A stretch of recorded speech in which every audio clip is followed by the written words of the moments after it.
Namaskar. In this lecture, we shall study the important concept of dravya, or what we call as a substance. This is an important definition so that we understand what substances are first. If you ask a question, what is there in this universe? What are the things present?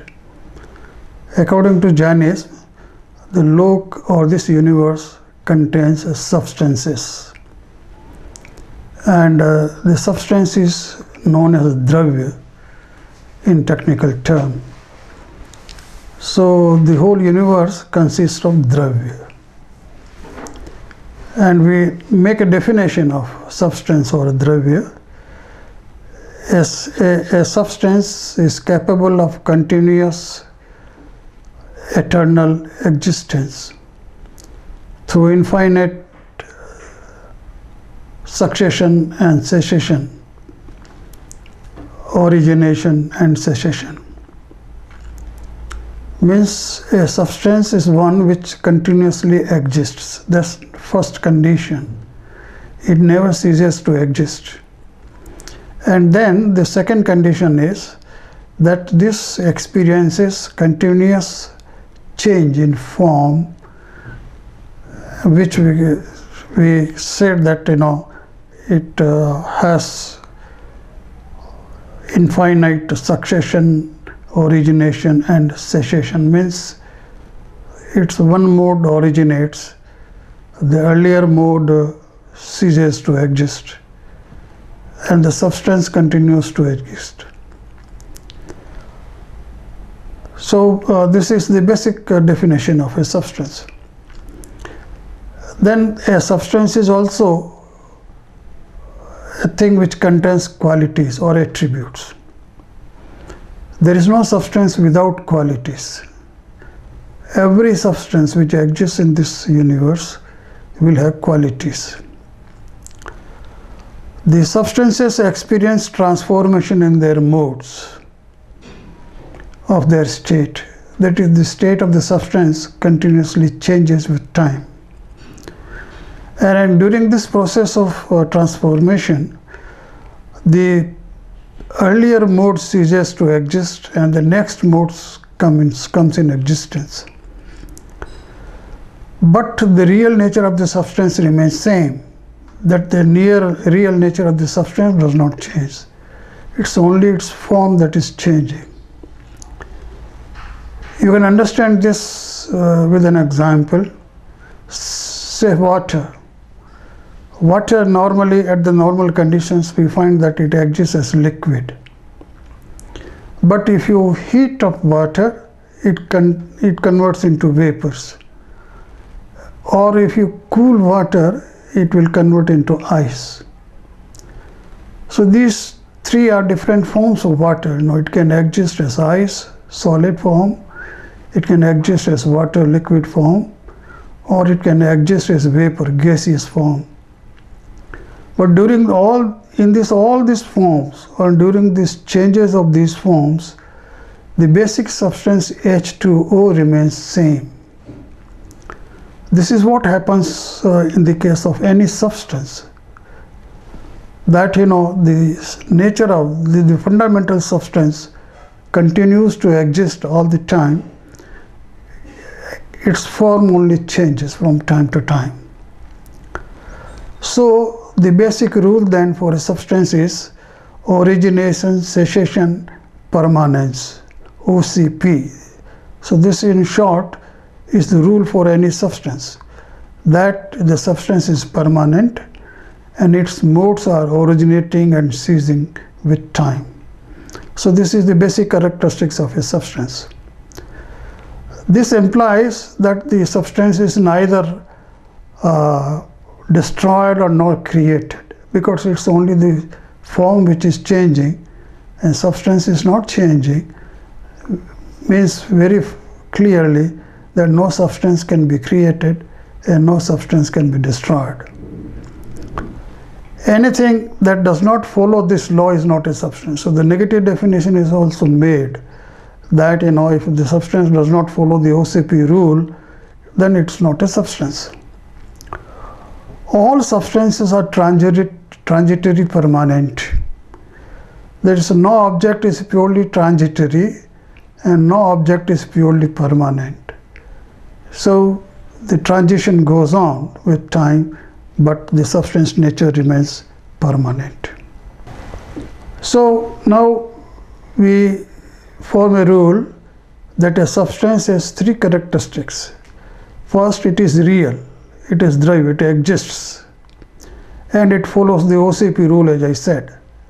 Number two, it possesses attribute or qualities. Any substance will have a quality.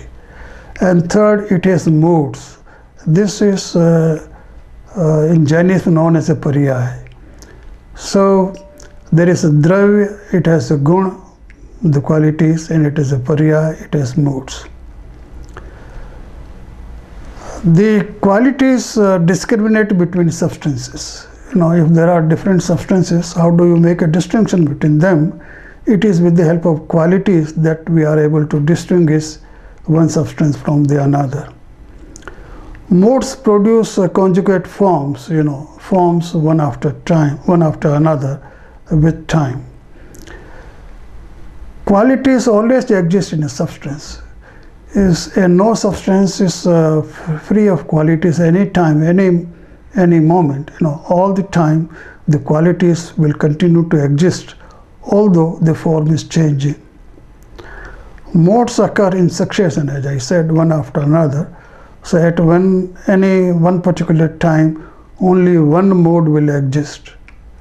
And a substance has infinite modes. That is, modes will go on changing one after another, and there is no end of it. It will always continue.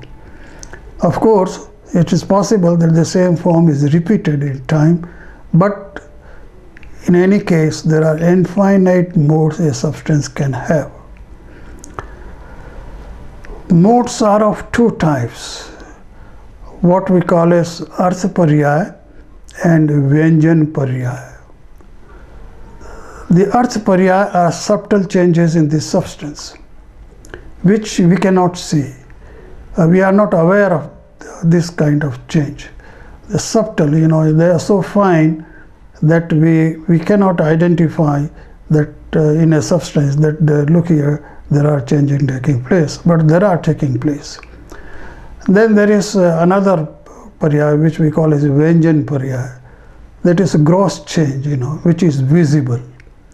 For example, in the case of water, which I cited earlier, now it's the water changes into ice or water changes into vapor. These forms are visible. They are gross changes. So they are Vyanjan Paryaya. But the water itself, changes are taking place at atomic level. So continuously, there are movements. As we know, there are movements inside the atom.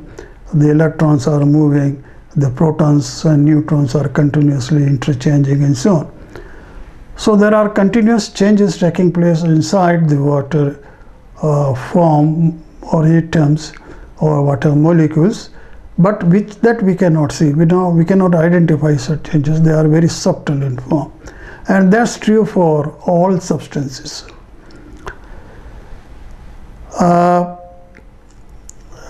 As I said, the Vyanjan Paryaya will require an assistance of another auxiliary cause. Without that, the gross change in form does not take place. For example, if the water changes into vapor, then it requires a heat. Or if the water changes into ice, it requires cooling. So it requires assistance of another substance, what we call as the auxiliary cause, so that the substance can change its gross form, from one form to another. Say, for example, another example, we are human beings, So our soul is in the form of a human being. The same soul can exist in the form of an animal or in the form of an insect or in the form of a tree, and so on. So these are all gross forms, Vyanjan Paryaya of the soul. But so for in my case, I exist as a human being, so I continue to exist as a human being for my lifetime, but my soul is undergoing continuous changes. Its state is changing every time. These are subtle changes, Artha Paryaya, which we are not able to see and which we are not able to experience, or which we are not able to identify. How many substances are there in the universe? We made a definition. Now we'll see how many substances are actually present. Jain philosophy says there are only 6 kinds of substances in this universe. Only 6, not 5 or not 7. 6, fixed number, 6 substances are present. What are these substances? One is we call as a dharmastika, in short, dharma. Dharma has, it does not have the meaning in the sense of religion. It's a technical term defining a substance. Dharmastika or dharma. This substance helps movement or helps in the motion of, say for example, material objects or soul, and these objects. The concept here is that no object can move without the assistance of dharmastika. Now, how do you understand this? For example, you take the case of fish. A fish is swimming in water. The water does not move the fish, but this is also a fact that the fish cannot move without water. So water becomes an auxiliary cause for fish to move. Similarly, there is an auxiliary cause for all the substances in this lok. For example, when I move my hand like this, I am moving the hand, but the hand cannot be moved unless dharmastika is present. Similarly, there is another substance which we call as adharmastika. This adharmastika substance helps objects and things to remain in stationary position or steady position. For example, I am sitting on chair. The chair is steady for the timing, it is not moving. So this is the table, the chair is able to remain in this position because of adharmastika. So this is the concept of adharmastika. Then we have a third substance known as akasastika, or akas in short. Akas we understand normally space. So this has the property to accommodate all other substances.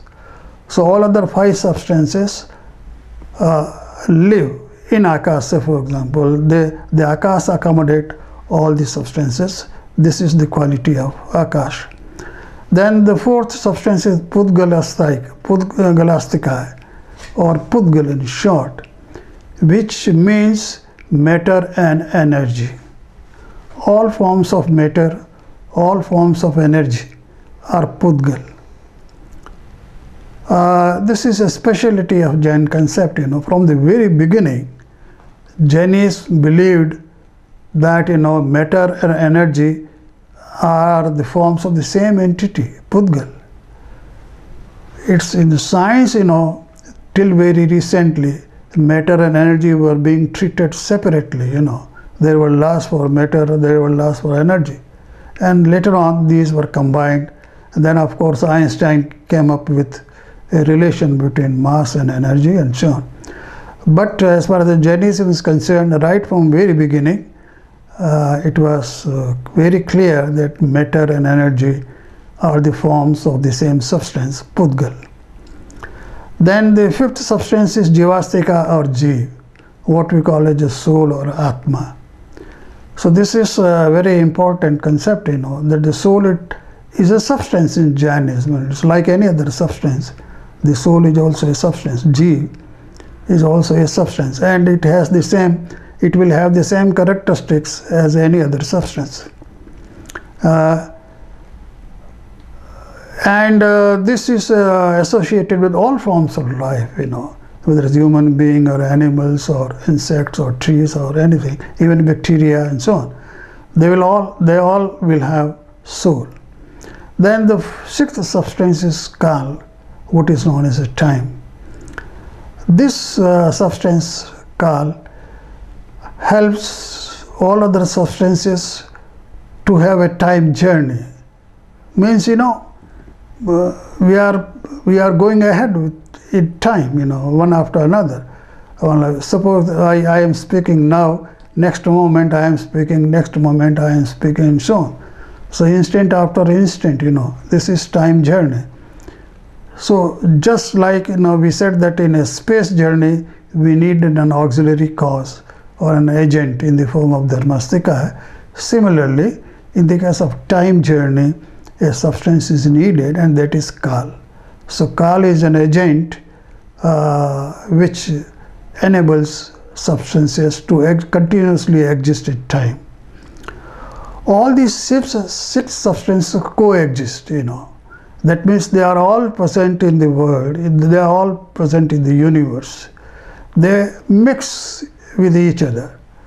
So, but the beauty is that even if they are mixing, they maintain their separate identity. They maintain their separate identity. So if the one substance does not become another, it remains same. Then we use the term astika just now, dharmastika, adharmastika, pudgalastika, and so on. The astika has a particular meaning here. It refers to spatial expansion, The things occupy space. It has a form. So it is astika.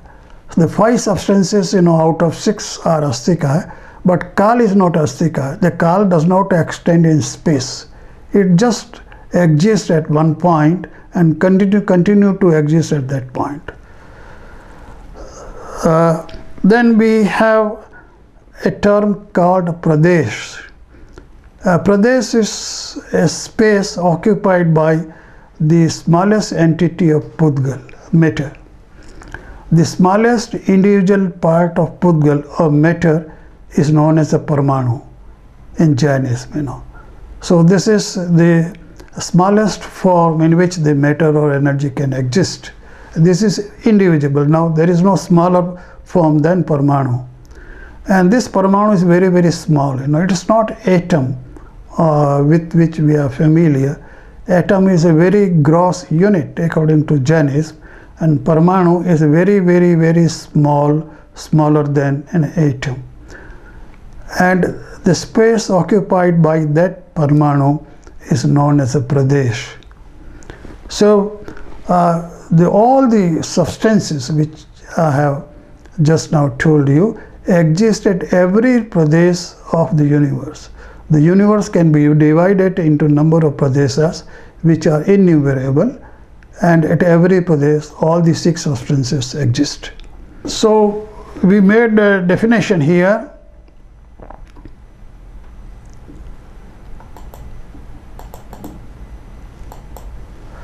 Of the six substances,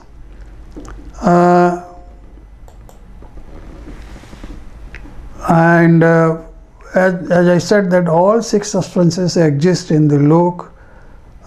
They are eternal, they are always present in the Lok.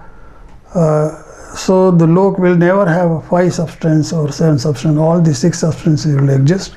They of course will go on changing their form. We will study the details of these substances in the next lecture, that what are the qualities of these different substances. Jeev is a special kind of substance. We must know a little more in detail what Jeev is, how many forms it can occupy and so on. So we will have a separate lecture on Jeev. The other five substances, we will consider or will cover in the next lecture. So we stop for the time being. Thank you.